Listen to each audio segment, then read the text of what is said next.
Alrighty. Could you do a video comparing Wyoming to New Mexico for foreign-owned single-member LLCs?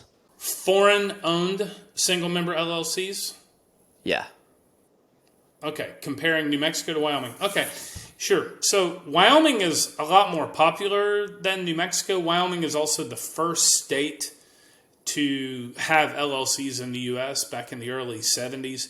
So it's very popular. It's probably second behind Delaware to the most common state for forming LLCs. They also have really good anonymity at the public level. So, for example, it is possible when you register an LLC in Wyoming to not disclose members or managers' names in public record with the Secretary of State. Now, if you don't know what you're doing when you register the entity, or you use some of the more generic online incorporators, they will often just input your information into the system, like your name and address and that sort of thing.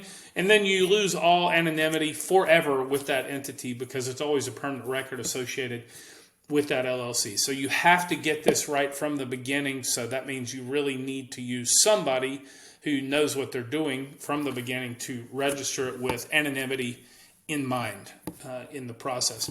But in Wyoming, it is very possible to register the entity with no directors or members in public record. However, with the Secretary of State, they require registered agents to keep your information on file, not public record, but on file. So as your registered agent, we are required by law to keep that information on file. I have to have contact details from you on your company, your name, address, phone number, email, that sort of thing, so we can contact you in case we, as your registered agent, are ever subpoenaed by the courts to provide that. We have to have that on file. While in Wyoming, it's completely private from the public record standpoint.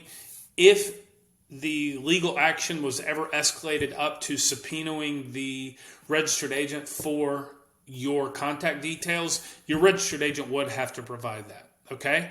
Now, from a privacy standpoint, New Mexico takes that just a step further. We can also register entities, LLCs, in New Mexico with no members or managers in public record.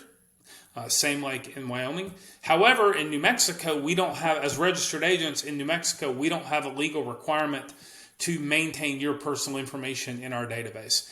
And I say this jokingly all the time with people, but it's really true. We could meet in a gas station parking lot. You could tell me your name is Mickey Mouse and hand me a brown paper bag full of cash to register that entity on your behalf. And I can legally do that. I do not need to legally know who you are as long as you pay for the service. That is a slight difference. So both of them from a public record standpoint, both New Mexico and Wyoming from a public record standpoint, as long as it is done correctly, or you hire a service provider who does that with anonymity in mind, are going to be equal from a public record standpoint. But the difference is if you ever get sued and the legal action goes beyond like the standard searches, and they actually subpoena the registered agent for your contact details.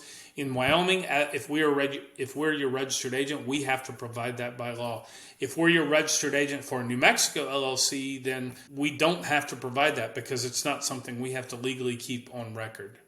So that's the big difference between New Mexico and Wyoming from an anonymity standpoint.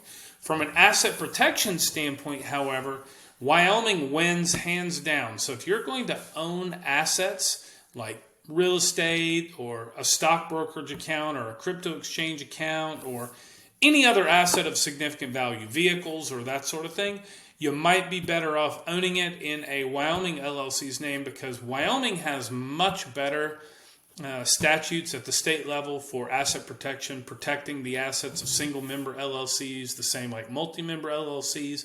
It limits your creditors to charging orders if the LLC or you're ever sued because you've got assets in the LLC. The only remedy a claimant or a creditor would have against your LLC would be a charging order. Whereas New Mexico, they would have a bit more flexibility on how to grab assets in that LLC. So A Wyoming LLC gives you much better asset protection than New Mexico. They both have the equivalent level of anonymity at the public record level, but New Mexico takes that just a little bit farther when it comes to a more serious legal attack. Now, as it relates to non-U.S. persons, again, I would say it doesn't really matter whether you are a U.S. person or a non-U.S. person. The benefits and the pros and cons of each of them remain the same. You just have to consider what you're doing with your LLC. If you're a non-U.S. person and you want to buy assets in the U.S., open a brokerage account and trade stocks or bonds, I would do Wyoming. If you were going to buy some real estate, I would do an LLC in Wyoming.